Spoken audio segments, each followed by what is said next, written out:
hot butter soul slathered on that toasty British techno pop. I mean, this is Motown.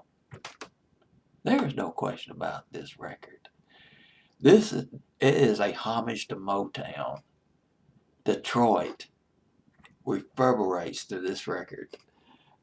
You'd think the Funk Brothers were playing on this record. The Funk Brothers, Detroit's Motown's house band, and Holland, the legendary Holland Dozier Holland producers of Motown making a comeback on this record, recording this record.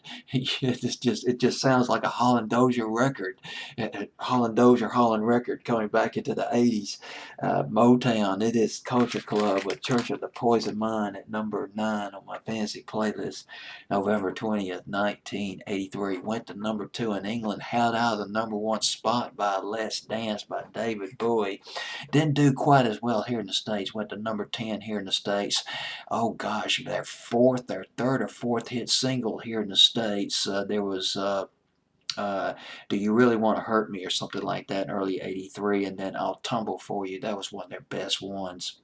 And then there was The Church of the Poison Mind, might have been their third or fourth single. Culture Club, Bring Back That Soul.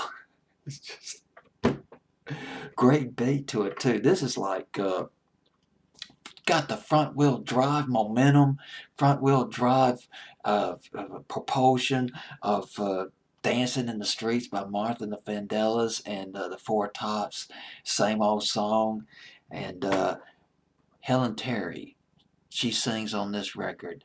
And I read a critic on allmusic.com. He said that putting her on this record was a masterstroke. It makes it even more soulful. I'll talk about Helen Terry in just a minute, but this also is a nod. Listen to that harmonica in the record. Chicago Soul. That harmonica, a throwback to "Old Girl" by the Shy-Lights. That cornball, or I can't come up with the right name for it. I don't mean it in a corny way. I mean it in a positive way. Well, anyway, you got that harmonica reminiscent of "Old Girl" by the Shy-Lights, that Chicago Soul off the Brunswick label, Eugene Church and the Shy-Lights back in the day. Therefore, you got Motown, you got Chicago Soul, you got yourself the Culture Club right there, Church of the Poison Mind. Helen Terry, she sang on a lot of Culture Club records. She met Boy George at a nightclub, and he wanted her to sing on their records. But I read that I got to read his autobiography. I never got around to reading his autobiography, but I read that he had accused Helen Terry of getting him into drugs, and she got really pissed about that, got really mad about that. Well, she sang backup on "Take Me Home" by Phil Collins. Remember that one? That was in 1985. Remember watching a video of that one on Night Tracks. Gosh, over 30 years ago. And when the group broke up, she went solo. She on their record label, the Virgin record label. She came out with a solo album. It was called Blue Note, but didn't sell too well. She moved over to EMI. This is Helen Terry, the woman who sang on Church of the Poison Mind. She moved to the EMI record label. She cut a couple of singles, but on the projected album, EMI wanted to move her. Well, they wanted to move her album into a dance pop direction, which she was not happy with.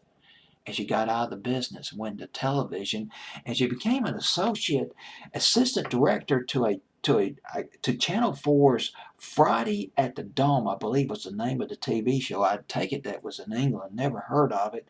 Tried to look up that TV show online, but was not able to come across it. But I might have gobbled up the title of the TV show. Well, we got Culture Club. Yeah, Motown. At number 9. Church of the Poison Mind, Culture Club at number 9. And fancy playlist. You know something, Boy George, looking back on it. I don't care what people said about his sexuality or whatever, his androgynous look back in the day. And I've heard some critical comments. Remember hearing a lot of critical comments of it back in the day. But Boy, this guy was a fantastic blue-eyed soul singer. Classic. Listen to him sing on "Do You Really Want to Hurt Me" or whatever that song was called in early 1983. I mean, that's soul right there. Culture Club, Church of the Poison Mind at number 9 on my fantasy playlist, November 20th, 1983.